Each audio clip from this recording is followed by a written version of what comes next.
Welcome to the LSU Sports Insider, brought to you by the journalists at The Advocate, NOLA.com, and the Times-Picayune. Perryn Keys here today with the young crowd. Reed Darcey here to my left, Koki Riley to my extreme left. These two gentlemen are here to talk a little bit of LSU baseball and a little bit of LSU basketball, of course, because, well, it's that time. It's that time. LSU's about to begin baseball practice, obviously. And then, of course, LSU women's basketball is getting ready for the big dukeroo versus South Carolina on Thursday, 7 o'clock Thursday on ESPN at the Pete Maravich Assembly Center. Gentlemen, how you guys doing? Wonderful. It's a huge game, huge day. Yep. A lot going on, especially baseball season right around the corner. Don't forget about baseball season. Yeah, it sure is. Koki, I know you're fired up. You're a baseball guy. That's why we brought you in. So, best sport in the world. Yeah. So here we are. We will talk about LSU and South Carolina here in a little bit, but first a bit of business. Obviously, you know that the Advocate has always been the number one place for LSU baseball coverage, LSU basketball, LSU football, everything under the sun LSU related. So please subscribe to The Advocate. To do that, you go to theadvocate.com/subscribe. And to stay up to date with everything, all the latest headlines, please go to theadvocate.com/LSU newsletter. That way you get a hold of our LSU newsletter. It's a daily newsletter. Scott Rabelais handles that 3 times a week. So please get a hold of that. We are here every Monday and Thursday on Apple Podcasts, Spotify, and wherever other finer podcasts are found. And of course, we are brought to you today and every day by Champion Wealth Strategies. To learn more about Champion Wealth Strategies, please go to championwealthstrategies.com and plan like a champion today. So, gentlemen, we are here. We're going to talk about LSU baseball first, I guess, because practice is going to open up here in less than 24 hours. We're here on Thursday discussing LSU baseball, and of course, VMI versus LSU. That'll be the first game of the season on February 16th. And practice will begin in earnest for that season opener and for the season in general. So here we are, national champions coming back to try to repeat. It's going to be a different looking team to some degree. Obviously, Dylan Cruz gone, Paul Skeen's gone, and some of the other stars. But well, we will start with that. We will start with all things LSU baseball, and beginning with the LSU rotation. Tell us a little bit, Koki, about where the LSU starting rotation stands. Yeah, LSU has a lot of options, but I think there's 3 guys that have kind of, risen to the top with that. It's Luke Holman, the right-handed pitcher and Alabama transfer. Mm-hmm. One, Thatcher Hurd, who's coming back from last season, who closed out the national championship game, of course. Game 3 of the national championship series, but that basically became the national championship game, I guess. And Gage Jump, who's also a transfer from UCLA, who came in this past offseason.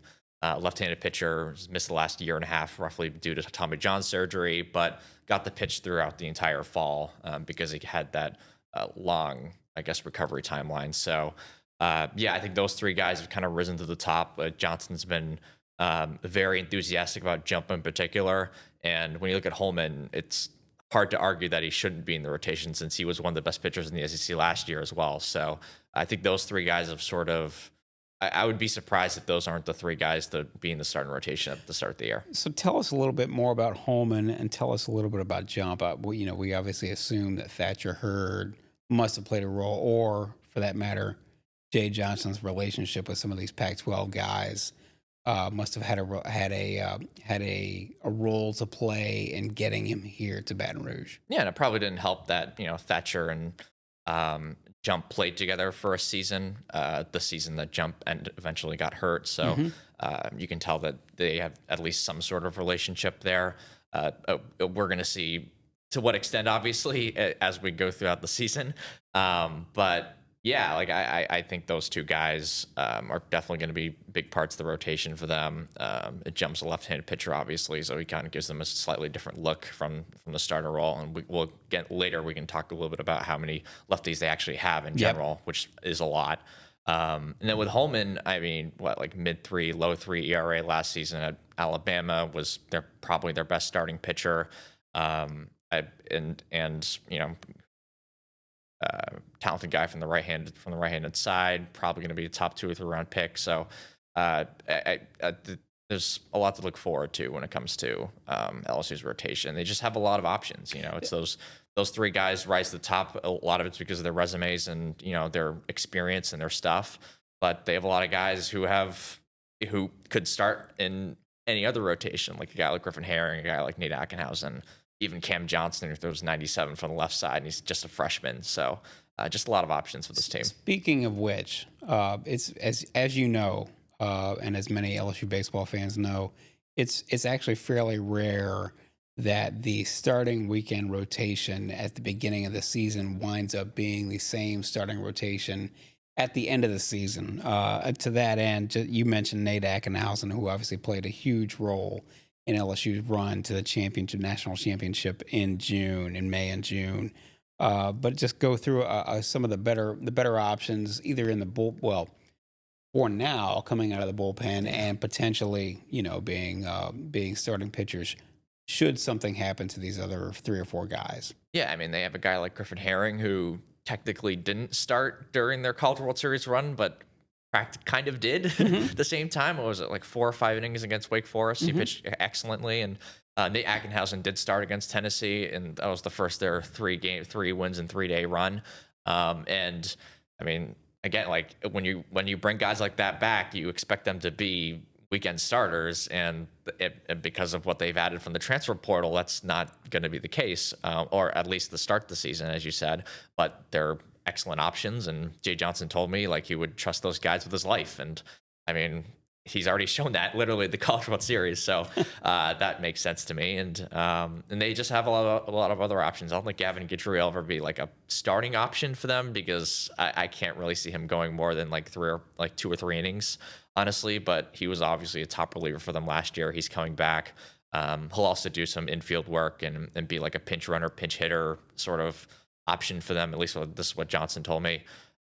So you have him as probably your top right-handed reliever.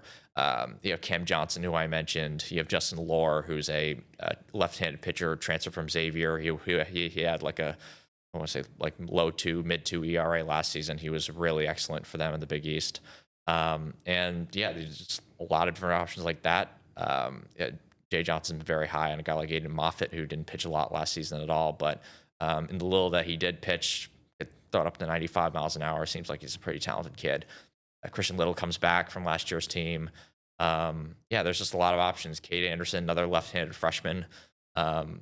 Jay Johnson thought he would have gotten picked in the draft if it weren't for Tommy John surgery that kind of wiped out his senior season. So they have just a lot of quality options in that bullpen, especially. You had a long story about Cam Johnson during this preseason that's up at theadvocate.com.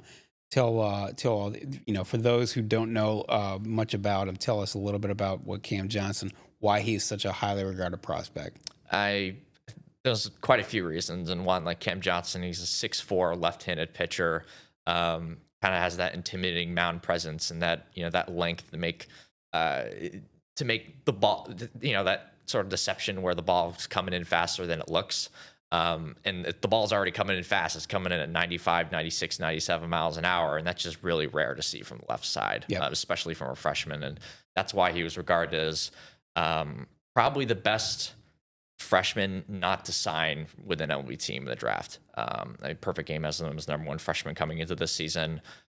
He was a top 40 prospect in the MLB draft among all prospects. That includes Dylan Cruz, that includes Paul Skeens, that includes some of the other top high school guys. So he's a very, very, very, very talented guy who rarely see a player like that get through the draft process. And the idea of the story that I did was that I wanted to see why that happened in the first place. And I think there's a lot of interesting insight as to why that was the case.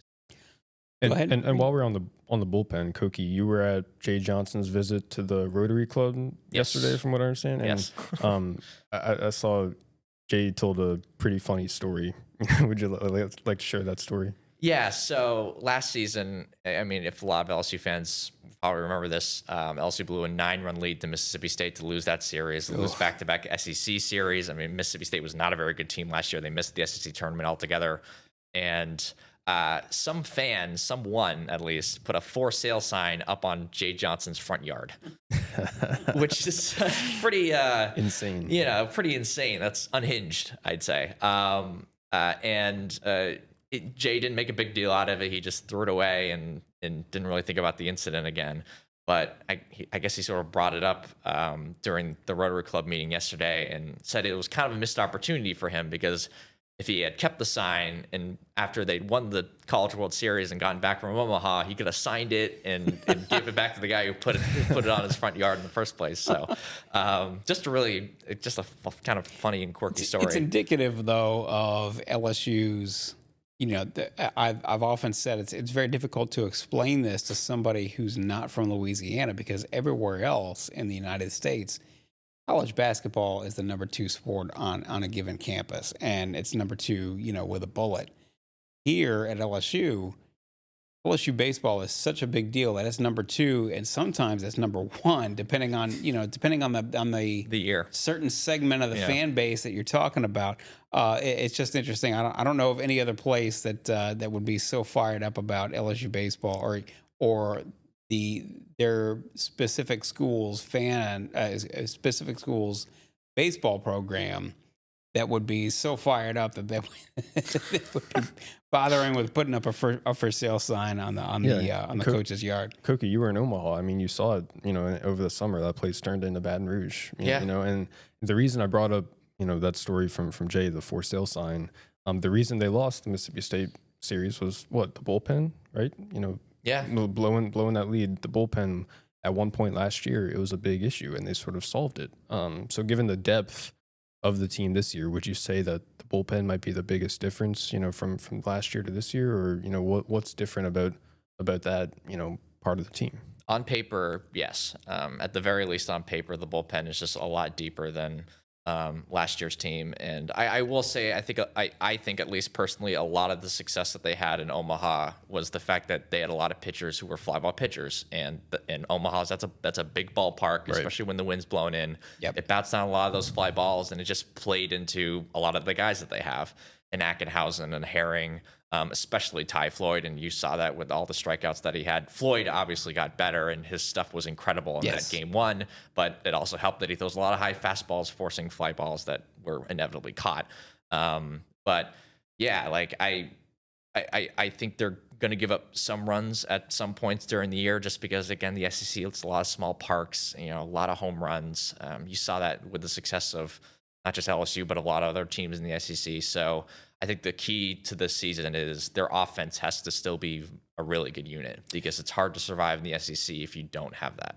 Before we get to the offense, just to sort of put a little exclamation point on the pitching staff and on the bullpen in particular, I remember this would have been 5 years ago. I'm not mistaken, the 2019 team, Paul Maneri came in with one left-handed pitcher, a guy named Easton McMurray. And Easton McMurray, God bless him, but he wound up having to have Tommy John basically before the season really even started. And so that left the LSU pitching staff with no left-handers whatsoever. And now this fast forward 5 years, and LSU has a veritable stable of left-handers, not only in the starting rotation and potential starting rotation, but also in the bullpen too. I know Jay Johnson has spoken about that and has spoken about his sort of desire or priority to have that kind of pitching from the left side. If you just want to sort of expand on that. Yeah, no, absolutely. I think they have 8 or 9 left. I'm trying to remember off the top of my head, but I think they have like 8 or 9 left-handed pitchers on this team, which is like a stark contrast from what they've had the last 2 years, especially the first year Jay was here, when they really only had 1 or 2 guys that you could rely on from the left-handed side. Yep. And it's not just that they have, I think last year they had 4. This year they have, again, 8 or 9. And it's not just that they have a bunch of left-handed pitchers. They have a bunch of left-handed pitchers who have different strengths and different styles, right? Like Griffin Herring's very different to Cam Johnson. And Cam Johnson himself is something that they've never had since Jay Johnson has gotten here. It's hard to find any team that has a guy like Cam It's Johnson. very rare to have any left-hander throwing 96, 97 from the unless left you're in the side. major leagues. That's And right. there's probably some major league teams that lack a guy with that sort of ceiling as a pitcher.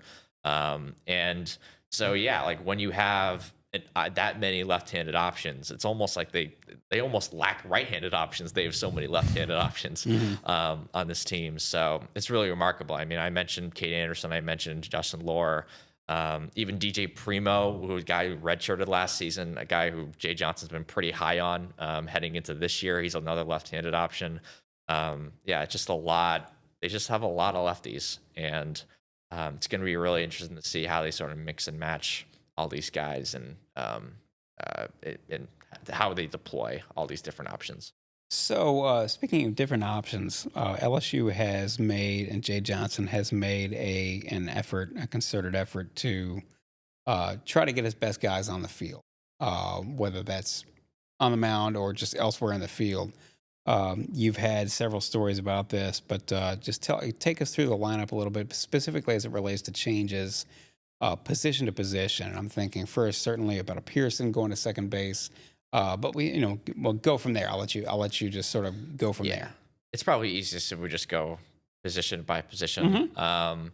I mean, at catcher, just to start there, I think the starting job's going to be somewhere. It's going to be between Alex Milazzo and Brady Neal. My lean is Brady Neal right now, just because he started at the beginning of last season. Johnson's very high on him. One way or the other, though, they're probably as deep at catcher as any team in the nation, right? Yes, because you have a third option. That's Hayden Travinski, who I think is going to be the DH and the primary DH. And Johnson told me that, and that's something that just kind of makes sense given Travinski is very good at throwing out runners, but he's not the greatest in terms of blocking low pitches and framing and that sort of stuff. It's Milazzo and Neal. It's kind of they're a little bit stronger in that regard. So I think those two guys get the primary catching spots, but the one, I guess, sort of curveball with this is that Neal, they've also been working with Brady in terms of giving him some reps at second base, giving him some reps at third base, giving him some reps in the outfield, particularly the corner outfield spots. So they want to at least give him more versatility, to give him more opportunity in the lineup. And it's important because he's a left-handed hitter. This team kind of lacks left-handed hitting. It's not like a major need, but it's something to sort of keep an eye out for as we go along this season. So keeping his bat in the order as much as possible, I think, is going to be a priority for Johnson. And plus, he missed a lot of last season. I mean, the second half of last year, he was out with a back injury, re-aggravated that back injury in the summer. Right. So it'll be interesting to see sort of like his progression as the season goes along. First base, I think you're looking at Jared Jones, kind of with a bullet point, to be honest with you. They're going to need him to have a pretty big season and fill some of the home runs that they're losing from Cade Beloso, from Dylan Cruz, even from Trey Morgan. Yep. He's their power option for them. Second base, Josh Pearson's moving from the outfield to second base. That's kind of like the big change lineup-wise this season. Obviously, he was an excellent corner outfielder for them in left field, and they're going to see how he works out at second next to Michael Braswell, who's going to be the shortstop. He's a South Carolina transfer. Working on a story about him right now about some of the offensive progress that he's trying to make. Hopefully that comes out tomorrow. So really, really interested to see how his season goes. Third base, Tommy White. That's taken care of. Yeah, exactly. Don't have to explain much of that one. Left field is probably the one position that's probably the most up in the air right now. After the fall, I think Coach Johnson said Jake Brown was probably the favorite for that spot. But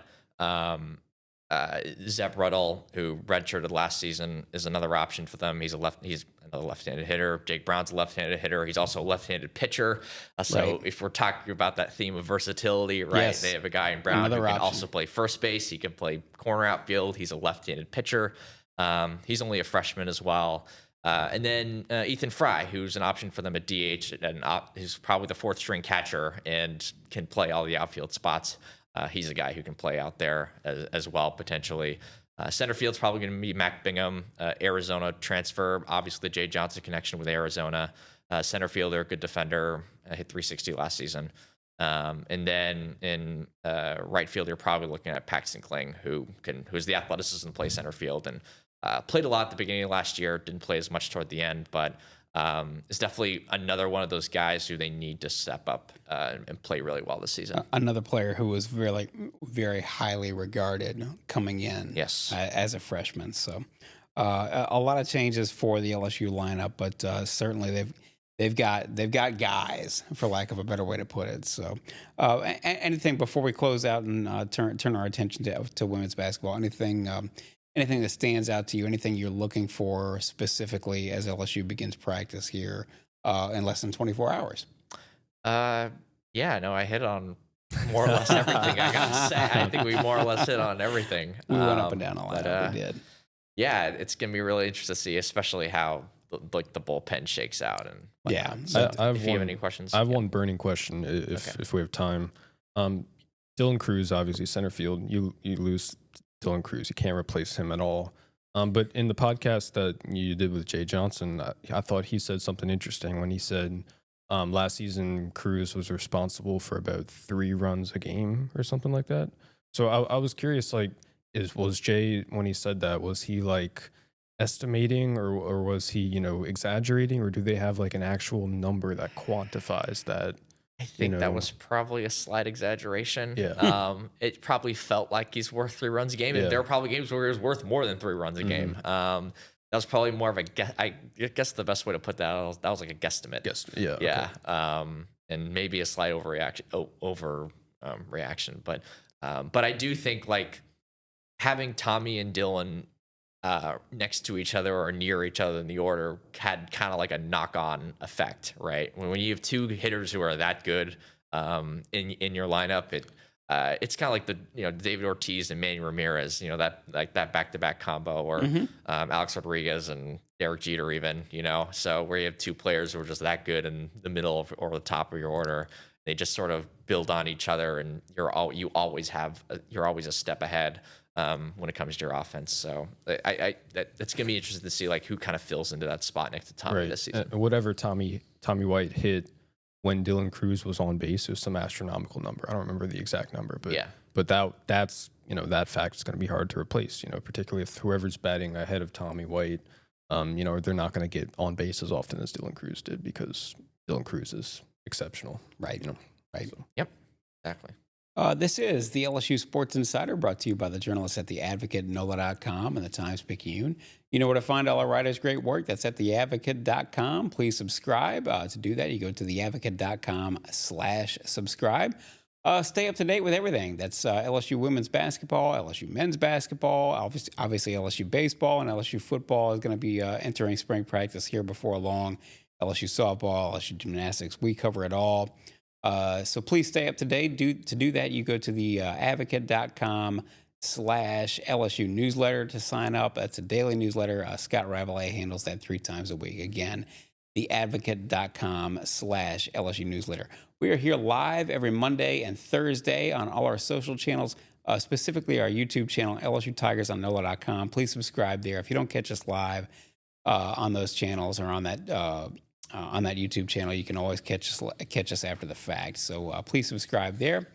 And we are here, as I said, on Apple Podcasts, Spotify, wherever other finer podcasts are found. And of course, we are brought to you every Monday and Thursday by Champion Wealth Strategies. To learn more about Champion Wealth Strategies, please go to championwealthstrategies.com and plan like a champion today. So, gentlemen, we kind of sort of buried the lead a little bit, but of course we talked about LSU and South Carolina on Monday's podcast extensively. And in just a few short hours, LSU and South Carolina are going to get it on. Number 1 versus number 10. This is, of course, maybe the biggest women's college basketball game of the year, frankly, in terms of the regular season. College game day is coming here. It's the reigning national champions against the number 1 team in the nation. LSU leads the nation in scoring at 91.3 points a game. South Carolina is one of the very best defenses, 29.3% field goal percentage against opponents. And so, Reed, what do you as we get down the stretch here, and we're looking forward to tip off of this game? What are you looking for out of this game, and what do you expect to see happen, and what does LSU have to do to take care of business? I want to see, the first thing that I'm really going to be looking for is how LSU fares on the defensive end, particularly with South Carolina's 6'7" center Camilo Cardoso. I think if Samaya Smith had never gotten hurt before the season, I'd imagine that she would be in the starting lineup, and Kim Mulkey would give her the primary assignment of defending her, because Samaya Smith, before she got hurt, she really developed into a real solid rim protector. She was playing really well. Obviously, she was the tallest, longest, best, defensive post player on the team, before she got hurt. So now they don't have that luxury of that traditional rim protector that Kim Mulkey wanted in there. So that responsibility is going to fall on Angel Reese. And so I'll be looking. First place I'll be looking is, how does she do defensively against Angel Reese, because against Camilo Cardoso, because LSU needs her to carry so much on the offensive end. They need her to fight so hard for her buckets. She takes so much punishment on the offensive end. So I'll be seeing, has to work doubly hard because of all the offensive rebounds. Yeah, she gets exactly. Too. She works, like, her motor is as high as anyone in the country, but it's still a lot to ask of them. When she has to defend someone as big and talented as Cardoso on the defensive end. And on top of that, which we can get into this as well, she'll probably have to play 35 plus minutes, given LSU's, really, lack of trustworthy depth. So that's the first place I'll be watching. And then I think we can also talk a little bit about the depth, how far deep does Mulkey go into her bench? I think that's a good question. That would be one of my first questions, which is how much, can LSU get, say, 8 minutes, 10 minutes out of Del Rosario? Is that plausible? Is that likely? Last 2 games, it's been good timing for her, because in my opinion, she's played the 2 best games of her season in the last 2 games. Against Alabama, Angel Reese got in foul trouble, halfway through the second quarter. Del Rosario comes right in, and she gave LSU some really solid minutes, 5 to 7 or 8 minutes or so. And they really, prevented Alabama from really coming in and maybe getting out to a lead over that stretch of time. So she was crucial. She was really good over that stretch. And then against Arkansas, she gave LSU some productive minutes off the bench as well. And in that second quarter stretch that she really comes in and plays 5 or 6 minutes or so, she had a nice block, which led to a Haley Van Lith transition opportunity that ended in a 3-point play. So she has played really well the past couple games, and if she can hang in there against South Carolina and their size, that would be a massive boost for LSU. But again, she's a freshman. You don't know how she's going to react to a type of environment like this. The only way to know is to find out and put her in. So we'll see what happens there. Is it fair to say, and I'm not breaking any new ground here when I ask this question, really, but is it fair to say that South Carolina has to feel better about their depth than LSU does about their depth at this point in the season? Yes. Through conference play, through 5 games, South Carolina, they have 9 players who are averaging at least 10 minutes per game. LSU has 6. So they can go 9 or 10 deep fairly easily. And that's big, because LSU is going to have to take their 5 starters, and they're going to have to ask them to play 35 plus minutes a game.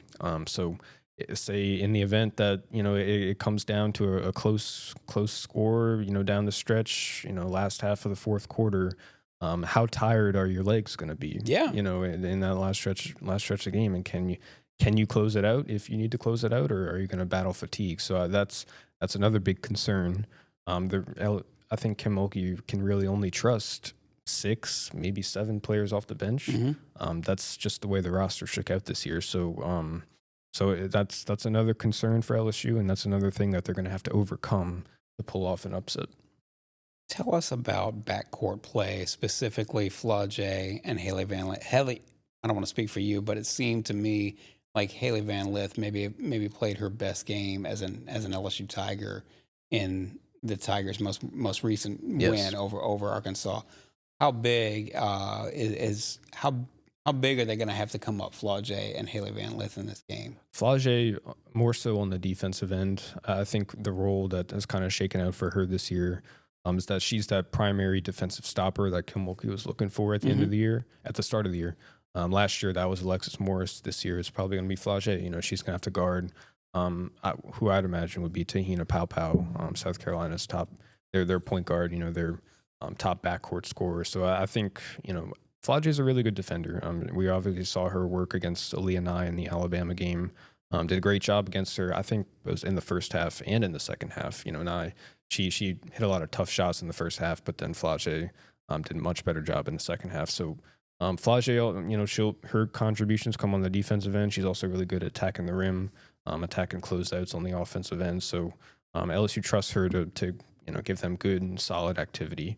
As far as Haley Van Lith, I looked back at what she did at Louisville, and I believe, if I'm remembering correctly, she scored 20 points, at least 20 points a game, at least 20 points in a game, 31 times in 3 years at Louisville.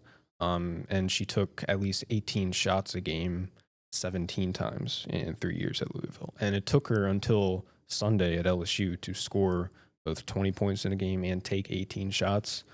So I think what LSU is hoping is that she maybe, for her, something clicked in that game against Arkansas, where she sort of figured out, the right balance of, deferring and being aggressive and taking her shots. I think the offense is at its best when she is attacking downhill and when she is being aggressive and when she is looking for her shot and using that as a complement to Angel Reese and Anissa Morrow in the paint.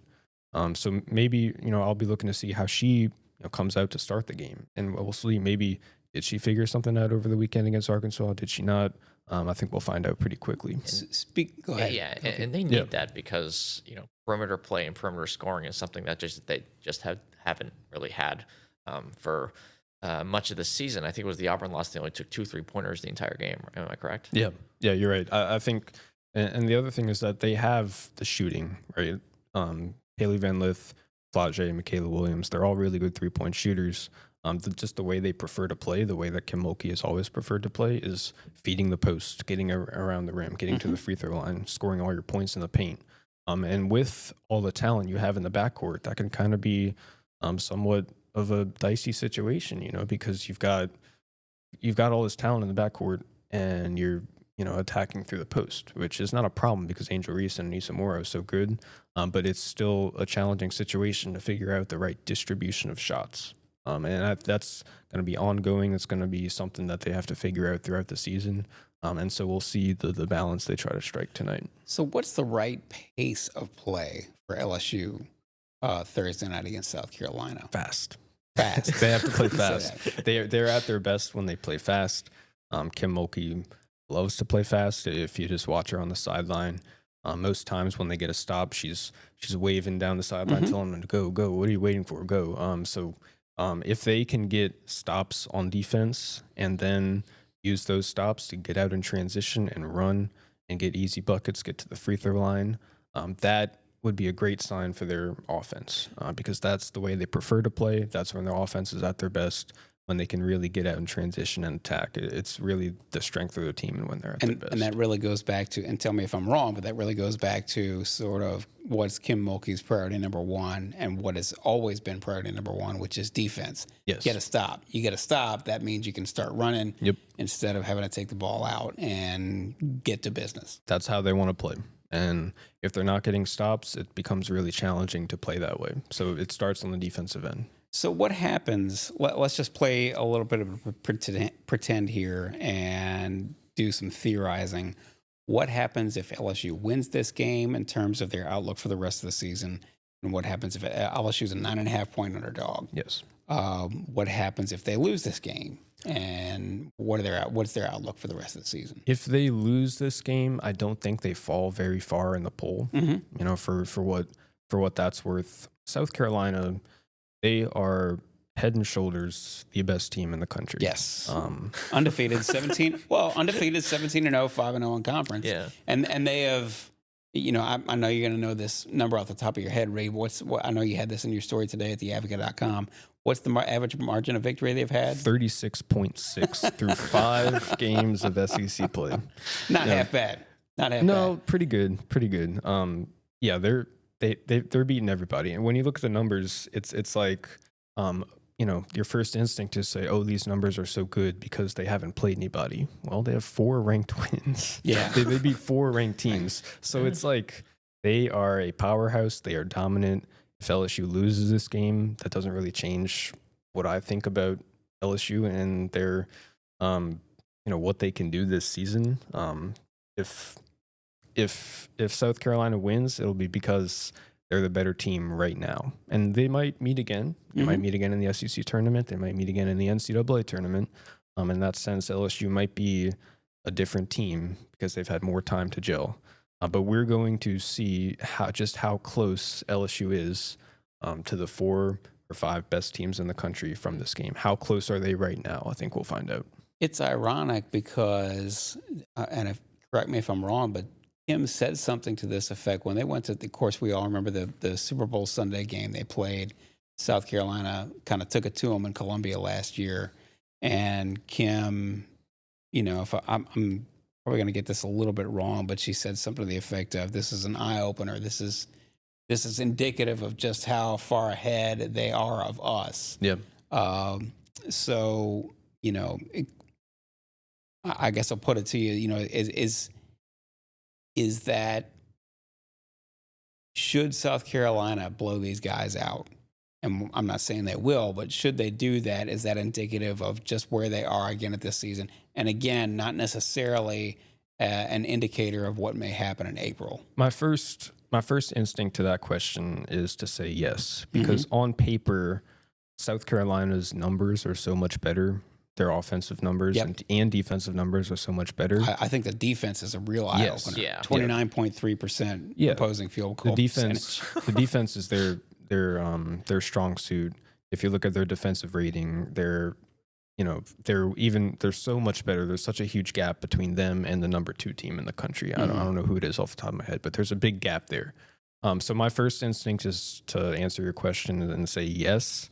But the thing that gives me pause when trying to figure out how this game is going to play out, LSU does have the talent advantage. Yes. Their starting 5 is the most talented starting 5, the most talented collection of starters in the country. And there's so, a reason LSU was preseason number 1. Exactly. Okay? Yeah, for sure. So South Carolina may be more cohesive right now, and they may be, gelling more right now. Dawn Staley's done an insanely good coaching job with this team. They lost 5 starters and replaced them, and now they're, a juggernaut. So it's like, LSU has the talent. They have the talent to do this. They have the talent to win the game.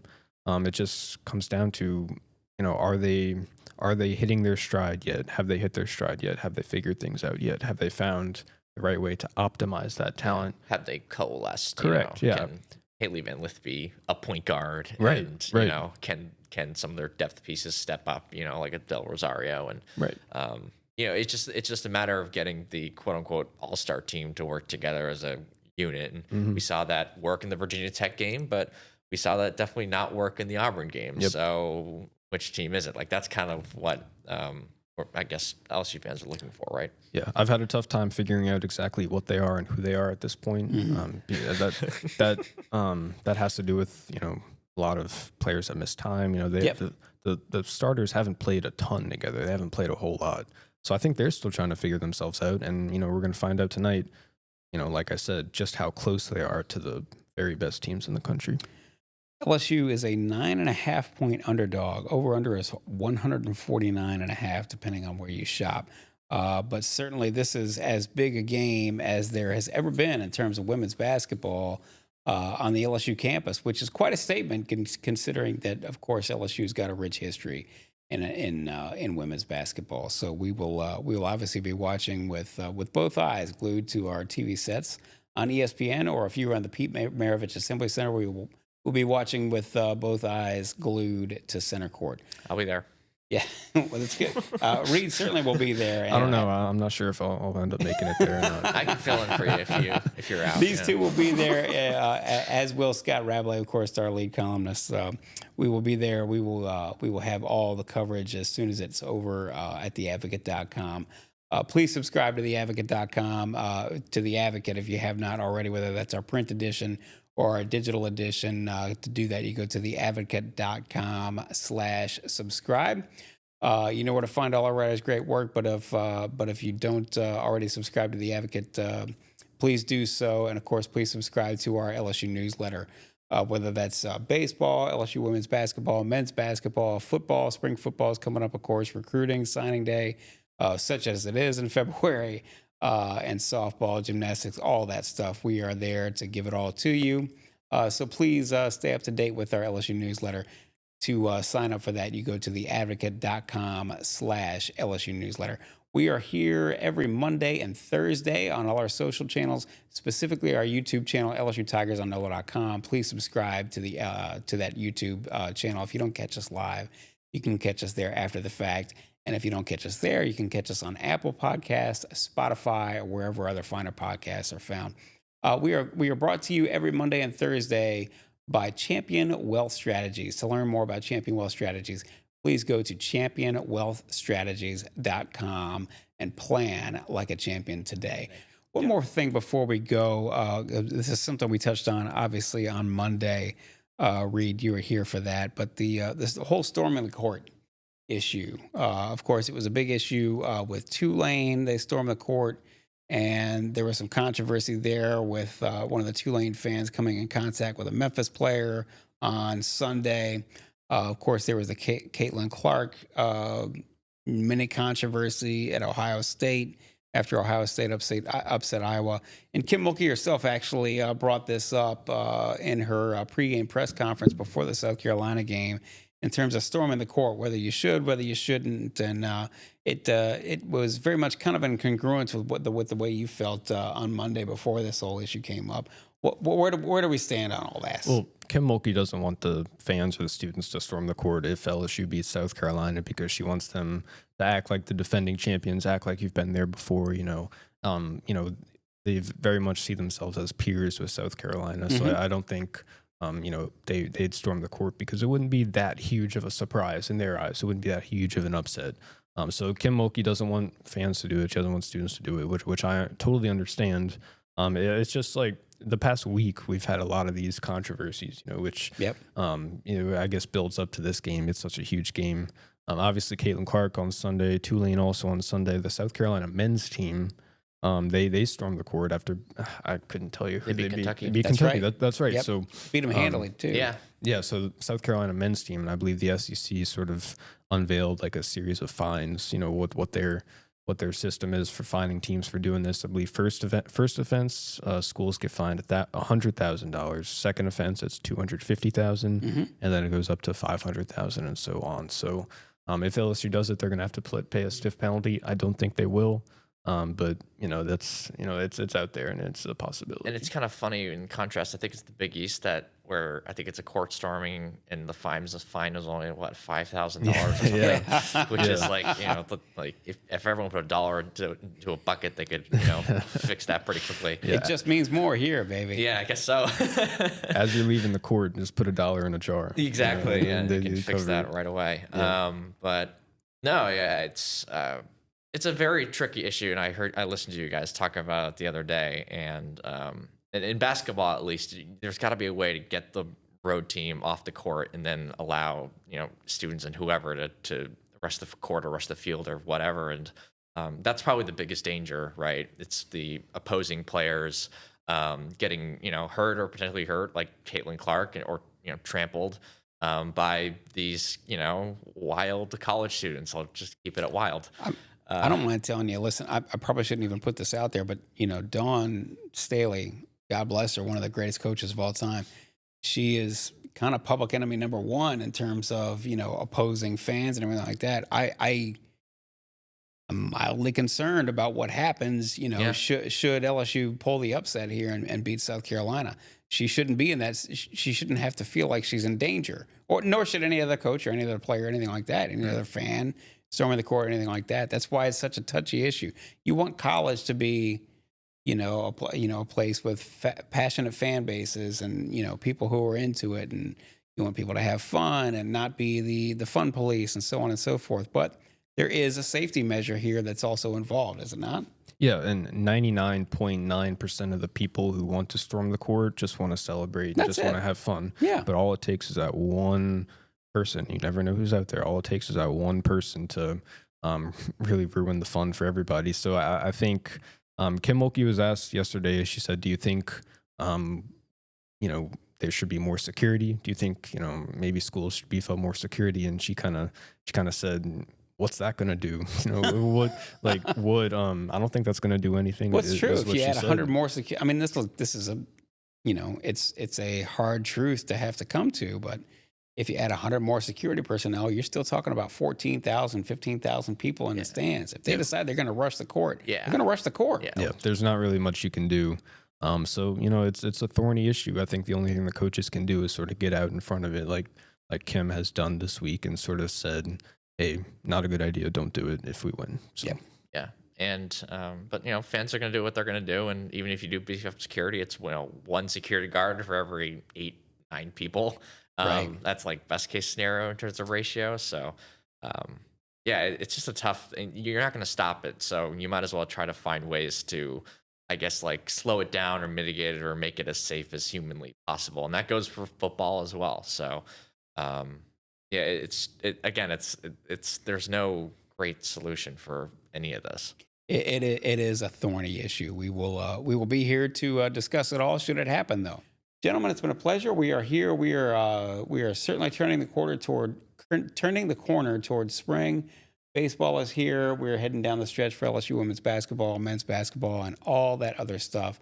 So it's here. We are here. We are here, ready to go down the home stretch. So, for Koki Riley, for Reed Darcey, for Robert Young behind the glass, my name is Perryn Keys. This has been the LSU Sports Insider.